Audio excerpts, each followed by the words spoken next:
US inflation comes in at 3%, but the Fed is still largely flying blind.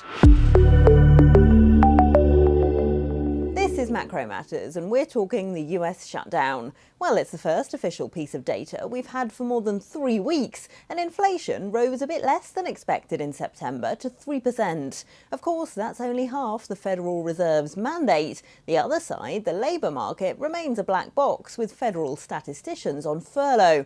That means next week's Fed decision will be at least partly based on guesswork. Well, James Knightley is Chief International Economist at ING. James, first, what do you make of this inflation number? Are we still waiting for tariffs to make their way to the US consumer, or is this it? Well, yeah, it certainly was softer than expected, and that does really give the green light, I think, to the Federal Reserve to cut interest rates next week. But yeah, I mean, the tariff story is an interesting one. Based on the announced tariffs, we should be looking at an effective tariff rate of about 18%. But if you actually look at the customs revenue, the realised rate is close to 10%. So it may be that companies are better able to absorb that, and are therefore we're not seeing as much pass through into the customer. And that also allows other factors, the disinflationary forces from, say, lower energy costs, slowing housing rents, and of course weakening wage growth to exert more of a mitigating force to come through. And it may be, therefore, that the Fed does indeed have more room to cut rates than we'd been thinking perhaps just 2 or 3 months ago. If those disinflationary factors are making their way through, as you say, is a 2% target still realistic, or are policymakers ready to settle for higher inflation in the longer term? Well, I think in the near term, we are still looking for inflation to creep that a little bit higher, possibly getting up towards 3.5%. But the Fed is looking at inflation over the medium to longer term.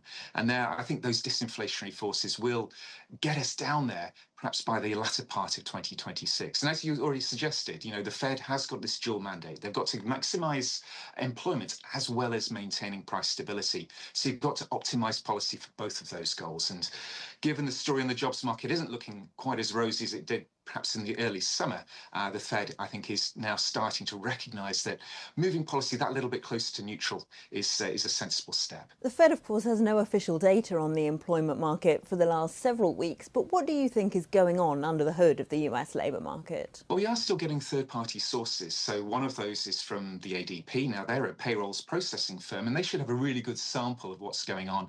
And unfortunately, their data suggests that we've seen 3 out of the past 4 months see a contraction in private sector employment.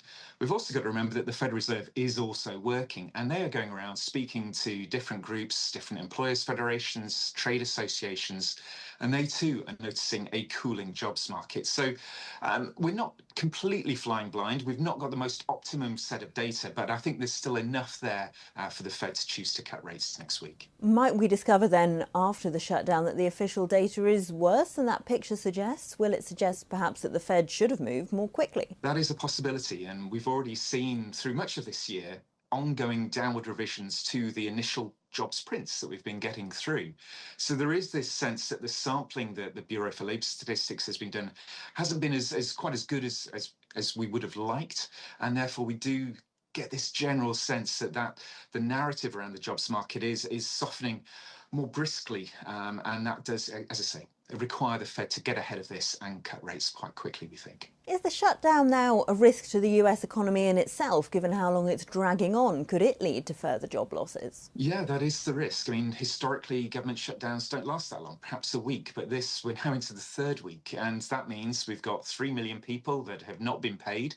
Certainly, okay, the military, they're starting to get some money through, but that is a big hit to millions of households, and that does indeed act as a brake on consumer spending there. But also remember too that we're not getting permits approved, we're not getting the regular government work happening too, and that's also a headwind for overall economic growth. So again, this does build, the longer this grows on, the more case there is for that Fed easing to come through. Historically, the slowdown that's caused by shutdowns has generally been followed by a catch-up once the US government reopens, but could this be different? It could be. Donald Trump has suggested that those furloughed workers are perhaps vulnerable to being cut permanently.